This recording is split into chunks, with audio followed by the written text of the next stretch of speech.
Welcome back to IAS Net Study. This is the ethics series and this is the 25th video in this ethics series. And we were discussing moral philosophy, and in the initial discussion I had told you that there will be three layer of discussion. Initially we are going to talk about evolution. We have finished that. After that I told you that we are going to take up the bird view of philosophy and the thinkers that we are doing now. Once we are done with bird view, we are going to take up the detailed analysis. So as of now, we are in the second layer of discussion. In the bird view, we have finished till sophism, and we are going to take up the philosophy or the philosophers after that. So let's get into the discussion of that. Now, the next important philosophy or the philosophers we are going to talk about is with respect to virtue ethicist. And all these, we are going to talk about Socrates, we are going to talk about Plato. Plato is a disciple of Socrates. Next is a Plato, and the disciple of Plato is Aristotle. So Socrates, and the disciple of Socrates is Plato, and the disciple of Plato is Aristotle. So there is a connecting factor here, and all the three philosophers here, they very precisely talk about, they focus primarily, they focus on virtues. So they are called virtue ethicists. And let's see the timeline also. 469 to 399 BCE. I already told you that remembering or understanding timeline is also important to understand the evolution of moral philosophy, evolution of thinkers, how exactly one thinker influence another thinker. So all these things, it would be easier for you to connect. So that is the reason I'm focusing on timeline also. Now I told you that Socrates, Plato and Aristotle, they are virtue ethicists. What exactly the virtue ethicist means? That your virtue ethicist, it usually they focus on virtues are nothing but values. Your decisions should be based on virtues. If your decisions are based on virtues, then your actions are considered moral, your actions are considered ethical. If your decisions are not based on virtues, then your actions are not considered ethical. And very predominantly Socrates focused on one particular virtue. Let me see it here. I'll write it down. It is the knowledge. Socrates is a virtue ethicist, and very predominantly, primarily, he focused on the virtue of knowledge. He told that if your decisions are based on knowledge, if your decisions are based on wisdom and the knowledge, you can use the same terminology here. So, if your decisions are based on knowledge, then automatically the outcome will also be positive, because you are taking a decision based on some virtues, based on some values, and eventually this is going to lead into something positive. So if your decisions are based on positive attributes, if your decision is based on wisdom, then ultimately outcome will also be positive. Ultimately what it matters is where exactly you're standing, and your decisions are based on what. Here it is the knowledge. And he says that, Socrates says that, if a person has a knowledge, he's not going to do something unethical. See, unethical, if I'm acting in an unethical way, if I'm doing something immoral, it means that I am behaving out of my ignorance.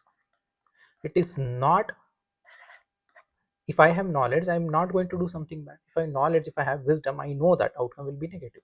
So if I do this negative thing, outcome will be negative, and I am going to be criticized. So this is something wrong. So I'm not going to do something negative. So ultimately what matters is knowledge. If I have knowledge, ultimately my actions will be positive. If I don't have knowledge, my actions will be negative, and these negative actions is due to the ignorance. So he predominantly focused on one thing, that is knowledge, that is wisdom here. So this is Socrates. This is one thing he told, virtue ethicist. And Socrates is a virtue ethicist, and very predominantly, very importantly, he focused on knowledge. And another aspect you need to remember with Socrates is that moral integrity. Moral integrity is that whatever you think, you say that, and whatever you say that, you do it. And he stood for his moral integrity. See, he used to tell his disciple, tell youngsters to question the status quo. He was insisting people, especially the youngster, to be rational. Don't accept everything without questioning. You question those things, you question the status quo. If you are convinced, if you think it is moral, if you think it is ethical, then only follow this. This was his point of view, and the disciples or the followers of Socrates, they were also following that. So it was creating some kind of opposition for the ruling. So what they did is they prosecuted Socrates, and even death sentence was awarded to him. And they gave an option to Socrates that, see, if you take back your words, we are going to change the punishment. But he told that, see, I have this ability of moral integrity. Whatever I say, I am going to stick to it. Even if I have to sacrifice my life for my values, for my integrity, I am going to do it. I'm not going to take back my words. I'm not going to take back. I'm not going to tell my followers or the disciples to compromise with the value system. So this is the moral integrity. This is another aspect you need to remember. One is virtue ethicist. Socrates is a virtue ethicist because predominantly focused on virtues. Your decision should be based on virtues. And second aspect is that rationality. You have to question the status quo. In that also uphold the moral integrity, right? So he developed a Socratic method, and it is a form of inquiry through question. It is nothing but rationality. So your decision should be based on reasons. Your decision should be based on logical explanation. So rationality, moral integrity, virtue ethics, and very precisely knowledge or the wisdom. So this is what Socrates was talking about. This is what Socrates is known for.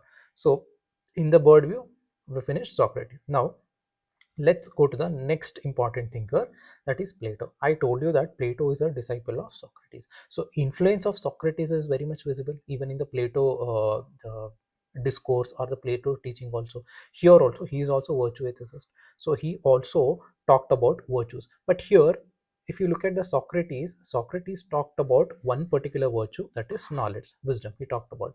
But Plato expanded this idea. He added three more virtues. He told that ultimately he talked about four important virtues. If your decisions or if your actions based on these four virtues, ultimately consequences also be positive. Ultimately your actions are considered ethical, your actions are considered moral.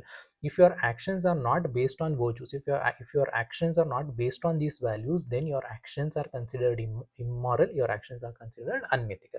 And what are the four important virtues? The first one is again the knowledge, wisdom, that is the first virtue. And the second virtue is justice. So whatever you do, make sure that you are not going to compromise the justice aspect. Now the third virtue, it is temperance. And the fourth virtue is the courage. See, we are going to have a detailed discussion on these: temperance, courage, justice, knowledge in the next third layer of discussion. As of now, you just remember that Socrates talked about knowledge.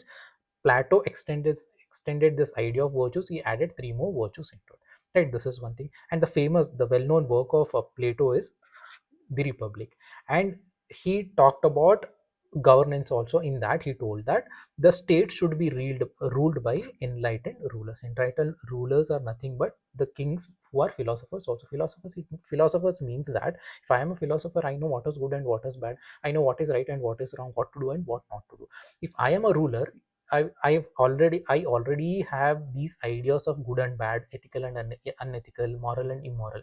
If I become a ruler, then my conduct will be ethical. I make sure that my state will be welfare. So I take every single step. I make sure that every single step I take, it is going to help people. So he mentions that in his work, The Republic, the state should be ruled by enlightened rulers, nothing but the philosopher king. And these enlightened rulers, they should also have these virtues. The virtues the same: wisdom, justice, temperance, courage. They should have these kind of justice. And also I told you that he's a disciple of Socrates. And whatever the discussions, whatever the dialogues he had, the discussion and the dialogues with Socrates, that was also depicted in another book. And that work is nothing that is known as dialogues. It's a discussion or the dialogues between Socrates and the Plato. And Plato's own work, it is The Republic. And he talked about one concept, that is doctrine of ideas. What is this doctrine of ideas? Doctrine of ideas, he told that there are two level of ideas, or two different forms of idea. One form, it is he told that his real ideas or the real forms. And second is more of sensory. See, whatever we experience in this materialistic world, that is based on my sensory organs. I am seeing that something. Based on whatever I am seeing, I make a conclusion. So this is one type of ideas I get in my mind. And there is another type of idea, which is higher reality. Higher reality, it means that it is real at every consequence. It is not based on the sensory experiences. So there are two realities. One is higher form, another one is materialistic world. And he told that the reality of higher form, that is the reality, that is the truth.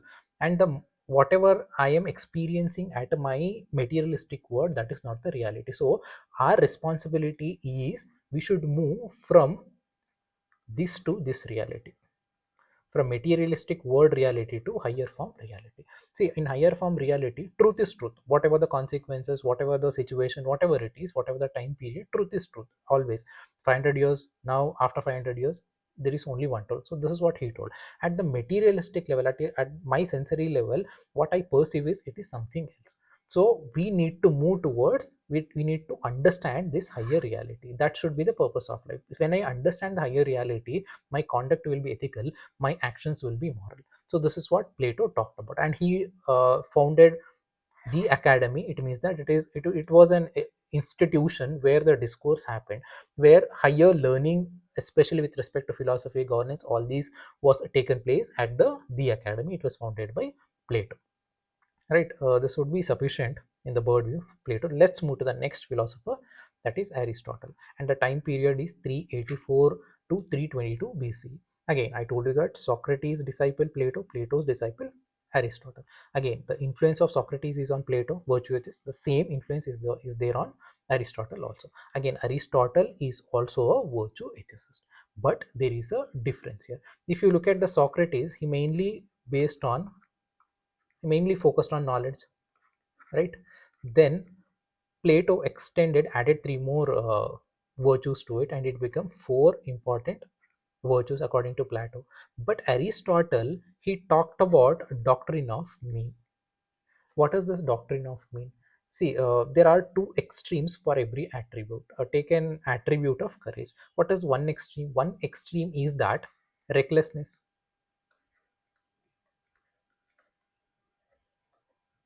One extreme is recklessness. Another extreme is cowardice. Now, in between, you have to find a mean actually. What is the mean between recklessness and the cowardice? It is the courage. So, here the attributes or the virtues or the values, expansion can be seen. Socrates only one, Plato four, but here n number of virtues has, we can derive these n number of virtues through this doctrine of mean. So I talked about doctrine of mean. This is one thing, uh, in the sense that you have to find a middle path. Whatever, if you're taking a decision based on two extremes, if you're taking decision based on one extreme of recklessness, it is unethical. If you're taking a decision, your actions are based on another extreme, that is cowardice, again this is also unethical and immoral. So what should be the way? The correct way is that mean. You have to take decision based on this mean. That mean should be the guiding factor. So this is what Aristotle told. And the second aspect you need to remember here is, see, Plato talked about theory of ideas. It means that there are two ideas, higher ideas and the materialistic ideas. We just talked about in the last slide. And Aristotle rejected that. Aristotle told that even whatever we experience at the materialistic world, that is also very much important. How do you get your knowledge? Because of my experience, because of what I see and what I hear and what I experience. So whatever my sensory organs I experience, everything, it is going to drive me, or it is going to guide me to develop my moral philosophy. It helps me to take my moral decision. It guides me to be ethical. So he rejected this theory of ideas, and he told that all knowledge begins with sense experience only. So we cannot reject this materialistic and the higher to these kind of ideas. He rejected that. This is another thing. The first is doctrine of mean. Second thing is uh, rejection of theory of ideas given by Plato. And the another aspect is Aristotle. He has given his contribution in the various sectors, actually in various areas. Sorry, logic, metaphysics, ethics, politics, biology, rhetoric. So various areas he has given us contribution, right? And yes, I told you that he rejected this idea of theory of ideas, the two realities. So he emphasized empirical observation. Empirical observation is nothing but what I experience and what I go through. So my personal experience, and then I have my logic, I have my reasoning. So based on that, I am going to take a decision. So observation, reasoning, and the practical wisdom. So these three are important to be ethical, to be moral. So these are some of the aspects you need to remember with respect to Aristotle. So we talked about Socrates, we talked about Plato, and we talked about Aristotle. See, we are going to have a detailed discussion on these three personalities in the maybe after 3 or 4 slides. But at this point of time, you just remember that these are the aspects you need to remember, like bird view understanding of virtue ethicist, right? So we talked about virtue ethicist. Now let's move ahead and let's see the next. Let's come to the eastern side. We talked about Greek philosophers, or the philosophy at that point of time, ancient time. Now let's move toward the eastern side. In the evolution, we talked about Confucius. I think that would be sufficient. Even the question come, you can answer whatever we have discussion in the evolution. But here we are going to deal in detail with respect to eastern, the one particular personality, that is Kautilya. And Kautilya is known for Arthashastra. And here we are going to focus on morality or the ethical aspects of Kautilya through Arthashastra. Again, the time period focus on 345 to 300 BC. Right. See, if you look at the Arthashastra, mostly you will see the explanation or the discourse on politics, economics, various law, diplomacy, taxation, all these things. But still, while explaining politics, he makes sure that even moral aspects are also covered. Even while explaining taxation, while explaining economics, even the espionage, military strategy, even in these aspects also, the morality, the subtle moral a tinge is there even in the explanation of these governance related topics. Let me tell you how exactly he talked about it. See, this book talk about, I told you that philosophy, sorry, politics, economics, military strategy, all these things. Now he talks about politics, but in that discussion of politics, in that discussion of governance, he told that ultimately what is the purpose of polity, what is the purpose of ruling and all these things. It is the prosperity of the state, it is the welfare of the citizen.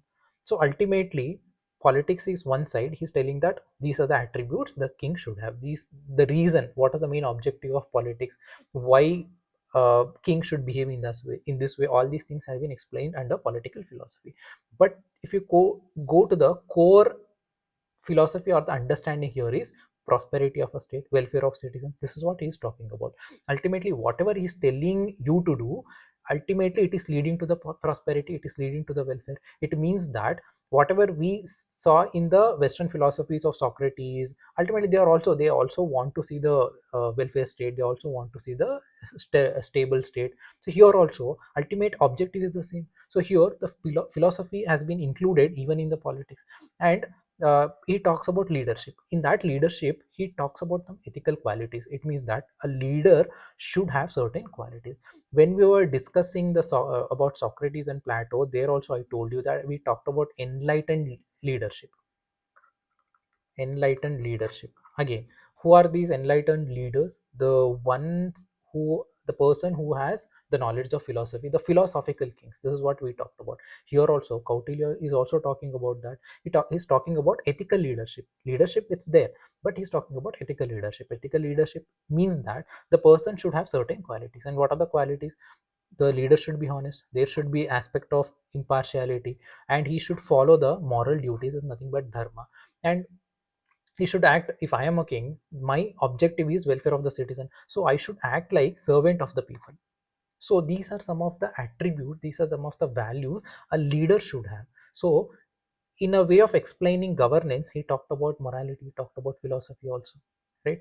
And on the way, if you look at it, he balances the ethical consideration with practical needs. One side, I have to, if I am a king, I have to rule, I have to make sure that everything is at place, but at the same time I cannot compromise with these kind of values. If I compromise these kind of values, then the state, there will be some chaos in the administration, there will be some chaos in the state, and I cannot give the efficient uh, security or efficient welfare to the people, welfare to the people in my state. So this is what happens. So he's talking about politics, he's talking about leadership, but at the same time he is inculcating the ethical aspect, moral aspect too. So there is a practical needs one side. If I am a king, I have to rule, I have to take very tough decisions, I have to control people, and people have to obey me, all these things are there. But at the same time, I have to follow some attributes. So I have to inculcate some values. What are the values? Integrity, impartiality, honesty, truthful. These are some of the values. Being a leader, I have to have these values. So here, the balancing of practicality and the ethical consideration. This is what we see in the Kautilya's Arthashastra. Again, now he talked about good officials, it is administrator. At this point of time, you can equate it to the public administration or civil services. So what are the qualities? If you look at the second unit, foundational values of civil servant, the same thing he has mentioned also, qualities of good officials. He talked about integrity, wisdom, self control, again temperance, loyalty, and all these things. And there should be a training in ethics and knowledge also. See, he talked about training in ethics for officials at that point of time, in third century or the second century BCE. And here also, in the civil service examination, we have ethics paper for 250 marks. See, from there to this, it means that you can understand the relevance even at the contemporary times, right? And he talked about good governance. And good governance, he talked about certain attributes, and attributes include justice. It talks about accountability. It talked about quick response to the people, rule of law. Again, these are all ethical concepts only. We have talked about all these things in the second unit, the attribute, the foundational values, all these things. And he talked about all these things way back before in time. And again, the reason here is that there is a balance. One side there is a practical needs, and another side it is morality. Practical needs and morality, both the things, in order to maintain the public good, right? And the same thing you can link it with another philosopher, that is Machiavelli. And he, a very important work of Machiavelli is the Prince. And there also he talked about pragmatic, that the the practical way of handling power, all these things he talked about it. Again, this is also very much discussed ideology in the medieval times. Machiavelli, even before Machiavelli, we can see this has been mentioned in the Arthashastra of Kautilya. And even at this point of time, even if you look at the international relation, governance, ethical leadership, these concepts, we can see it. So it is timeless guidance, or some timelessness, the other framework which can be applied at any time. So this is the importance of Kautilya's Arthashastra, and the framework he has given, it is applicable to every point of time, right? This is with respect to Arthashastra. And there was a question on Kautilya's Arthashastra also once.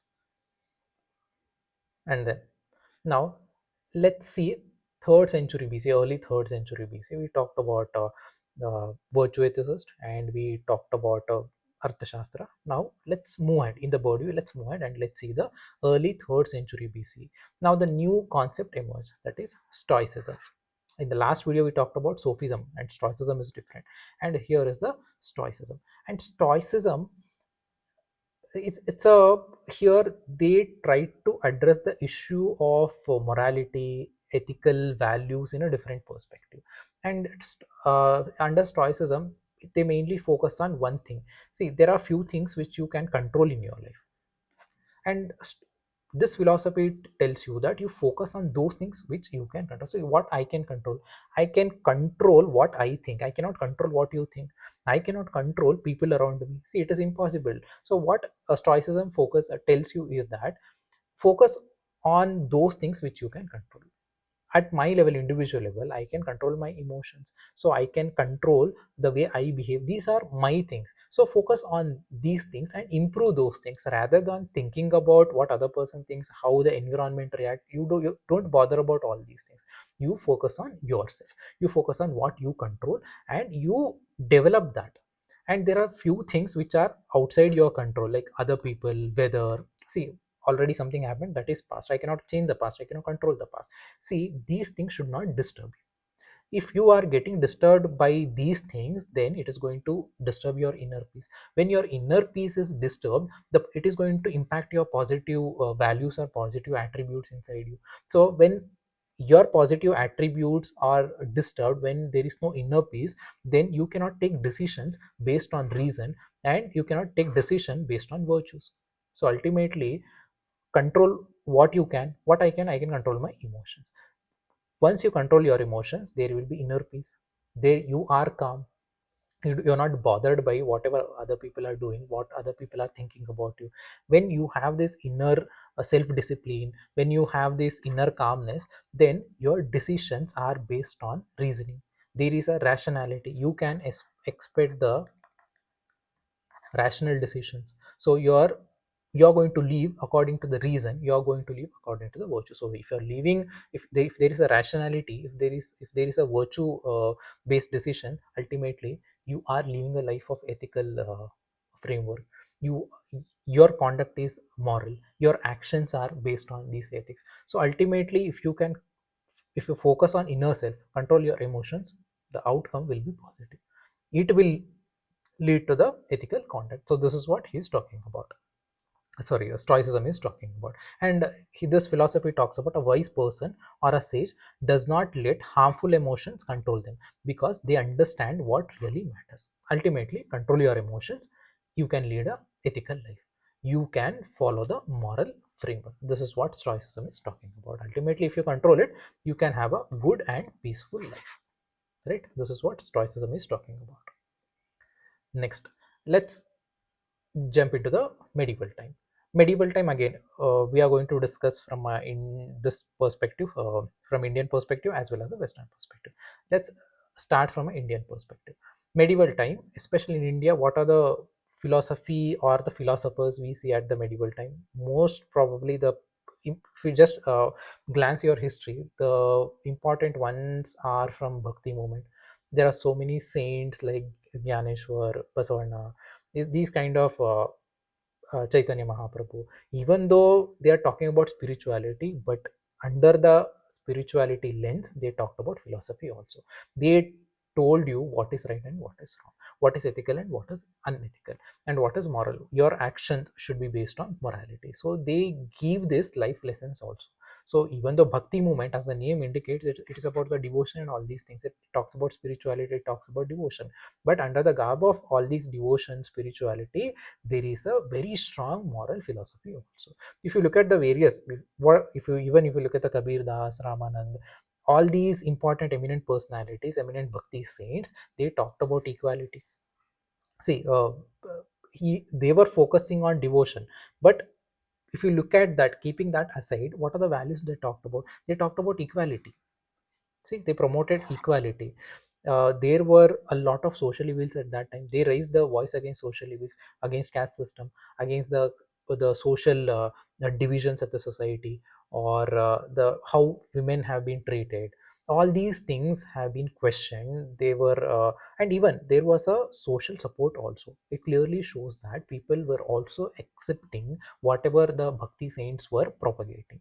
So they raised their voice against caste discrimination, class discrimination, gender based discrimination, so social status. Ultimately, they talked about value of love and value of devotion and surrender to God. But in order the movement from an individual person towards the God, in order to reach the God, what they told you is that these values. And what are these values? Love and the selflessness or the integrity. These are the values which are necessary to reach or to attain that divinity, to have that self realization. So again, their contribution is immense for the overall, they created a social revolution at that point of time and during the medieval movement. So these are the contribution given by the bhakti movement. So they challenged rigid caste hierarchies, they promoted equality, they encouraged moral, ethical and spiritual values in their own way, and even they use the regional languages, so it could, the whatever the philosophical discourse they were having,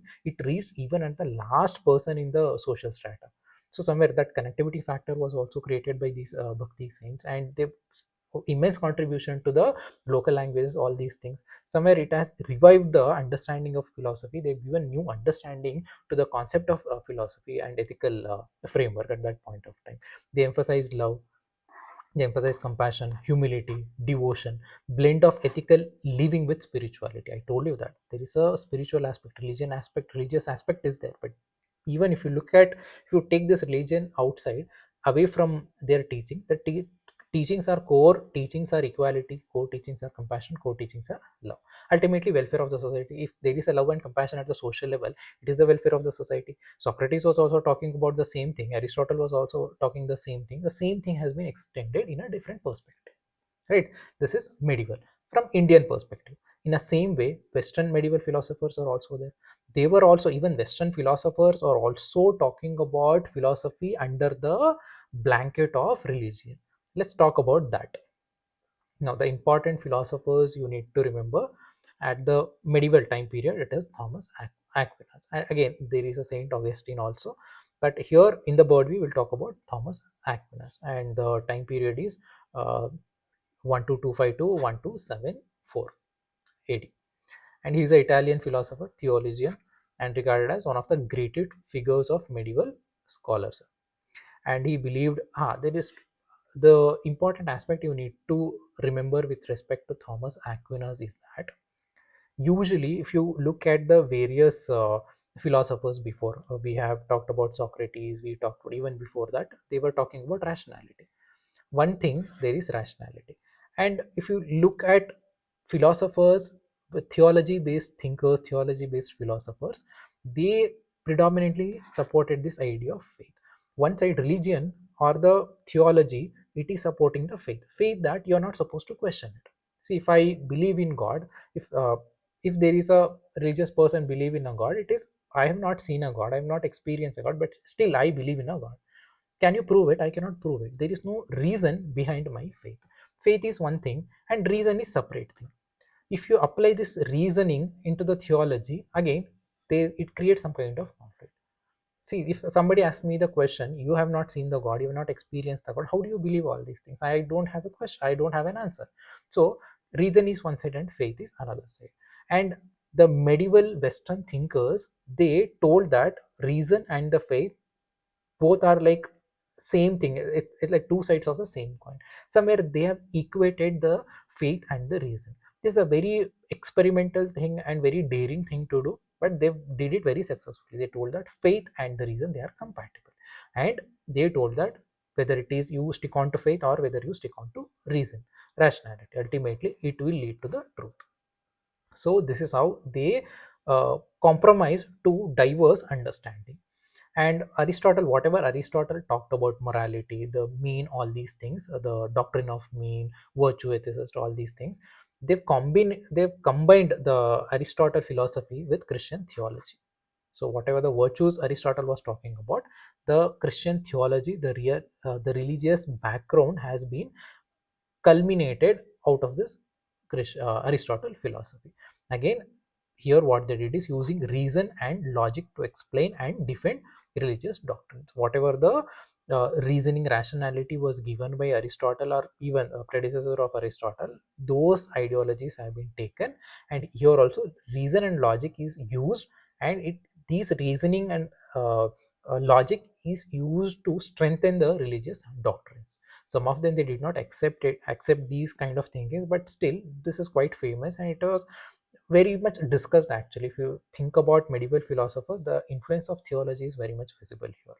And see, they advocated that natural reason can help human understand moral principles, ethical and aspects of law. Again, the combination of faith and reasoning, that is the main thing you need to remember here actually. And yeah, that would be sufficient. We are going to have a detailed discussion on Thomas Aquinas and the Saint Augustine also. So at this point of time, Thomas Augustine, one side rationality, another there is a faith. So the combination of both these things we can see in the Western medieval thinkers, right?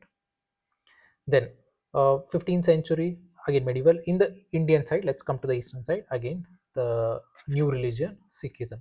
Sikhism, it culminated in those regions. There is a Islam one side and there is a Hinduism another side, and in between the Sikhism has been culminated. So you can see the combination, some of the ideas of Islam and Hinduism, they have been influenced Sikhism. And predominantly, if you look at the key principles of Sikhism, it talks about equality. So everybody is equal, and it talks about honest living, honest earning, and it talks about sharing and caring for other person, and it talks about devotion. Again, here also it is talking about spirituality, but under the garb of spirituality, a lot of philosophical values are also there. So it stresses spiritual life along with secular life. The combination of both the things we can see here. See, uh, the idea of God, all these things is not required from an ethics perspective, but the philosophical teachings you need to understand. How is it different from Islam? How is it different from Hinduism? And why the emerge has changed the thinking or the philosophical aspect in that geographical location? Those things you need to focus on. And again, what are the social impacts of Sikhism? It promotes justice and it supports the community services, one of the prominent aspects of Sikhism, and moral responsibility in daily life. So these are some of the social impacts of Sikhism, right? Then again, in the medieval thinkers, another important personality, Niccolo Machiavelli. And Niccolo Machiavelli, the time period is 1469 to 1527 AD, right? Machiavelli, his work, even today it has been discussed, like Arthashastra. Even the influence of Machiavelli's work in the, especially at the politics, it is very much evident here. The important work is that the Prince, and there is one more, the Real Politic, and they've given the meaning a different approach with respect to these kind of moral values, especially when you link it with power. See, if you see the previous philosophers and philosophy, everybody talking about from an individual perspective. See, if you look at the virtue ethicist, they talked about, if I have to take a decision, if my actions, uh, if they are ethical or immoral, it has to be based on virtues. So virtue at the individual level, they are talking about, see, I have to be ethical. It means that my actions should be based on certain values. What are the values? It should be based on equality, it should be based on justice, it should be based on these kind of compassion, love, all these things at individual level. If I become, at individual level, if every, take a community, there are 100 people. If all these 100 people develop these positive values, then the entire community, there will be welfare, there will be stability, right? So here, from individual level, from grassroot level, the transformation is expected. All these, whatever we discussed till now. But Machiavelli, from a reverse way, see, ultimately individual level, if I become ethical, you become ethical, there are 100 people, all we 100 persons in this community, we become ethical. Ultimately, society become welfare. There should be a ethics or ethical framework or moral values in my society. So ultimately, there will be stability in my society. So ethical implementation of ethics at individual level, this is going to transform my society. So this is what they were talking about. But if you look at the Machiavelli, he focused on this aspect. He told that you work at social level, you work at the community level, you work at the on a large at the state level. Then if you make sure there is a welfare, that will be, that will reach to the grassroots level also, that will reach to the individual level also.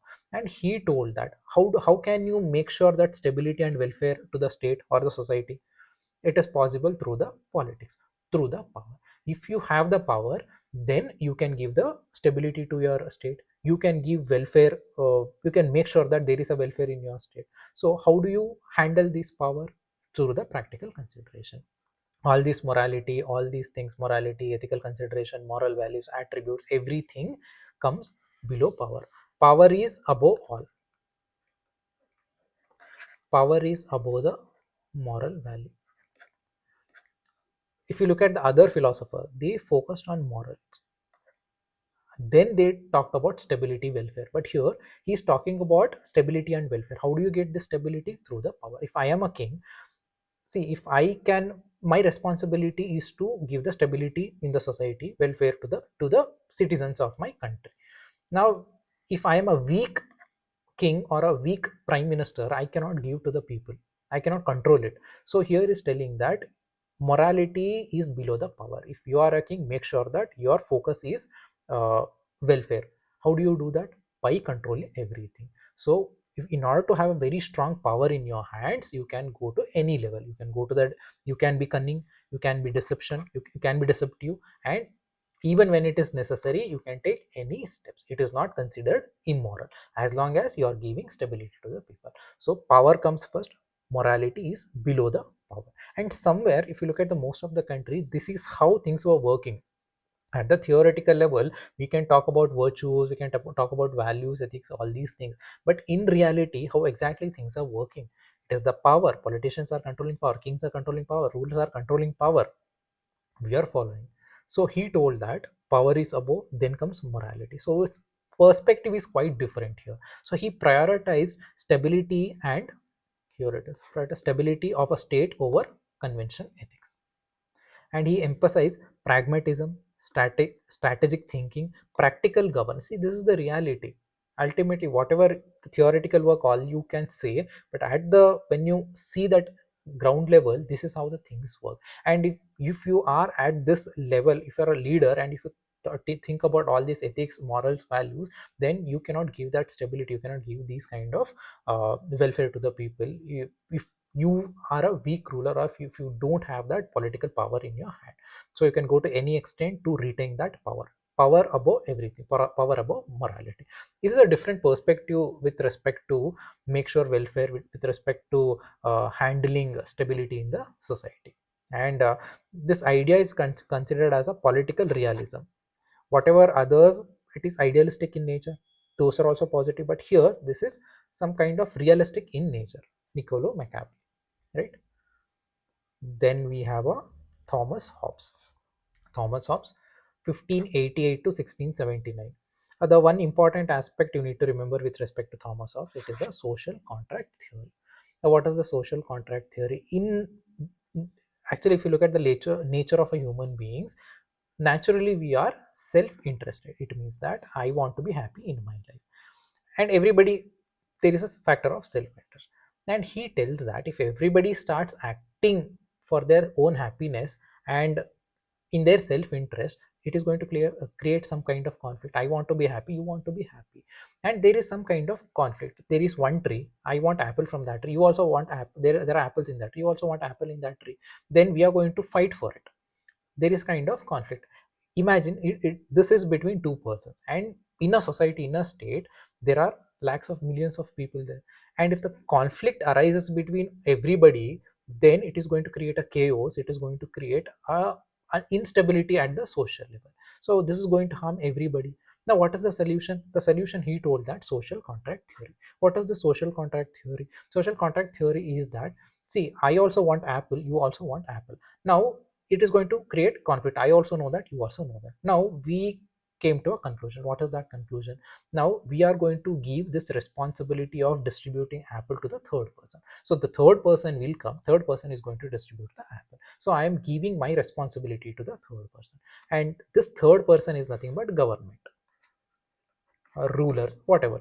So third person has the responsibility for the welfare of the people. Now I am giving away my rights, I am giving that contract to the government to take care of me, and in returns I am going to obey whatever the rules you make, whatever the regulations you make. I am going to, if I break that, I accept the punishment also. So this is social contract theories. I am giving my responsibility to the government to take care of my existence, to take care of my welfare. So Thomas Hobbes gives this idea of social contract theory, right? And this notable work is Leviathan, and he talked about ideas of government, law, social contract, all these things. So Thomas Hobbes, when the name, as the name comes, you should connect it with the social contract theory. And why is it necessary? What is social contract theory? And somewhere, if you could able to connect it with the present timings and give example from contemporary example, it's very good for the examination, especially this contemporary examples. It is going to fetch you a lot of marks. Again, Thomas Hobbes emphasized that individuals give up certain freedom to a sovereign in exchange for security and order. I want security, I want welfare, I want order. So for that, I am compromising with my rights. So I am going to listen whatever you say. So I'm giving my rights, I'm surrendering my rights to the ruling one, to the government here. So his ideas laid foundation to the modern political science. Influence later John Locke talked about social contract theory with some changes, and even Rousseau talked about these kind of social contract theory with modifications. Here what happens after this, after Thomas Hobbes, the individualism, the individual rights, they got the prominence here. So Machiavelli, the reverse engineering kind of thing, and till Thomas Hobbes, it was more of uh, the reformations, ethical conduct, all these things. After Thomas Hobbes, it is more of individualistic in nature. It is more of freedom, rights, liberty. All these things were extremely predominantly discussed and the discussed in moral philosophy. Right, this is with respect to Thomas Hobbes. I think this is it for this video. I'll see you guys in the next video. We are going to take up the few more philosophers in the bird view. Once we are done with bird view, we are going to take up detailed explanation of important philosophers and the philosophy. Right, thank you for listening. I'll see you guys in the next video. Have a good time.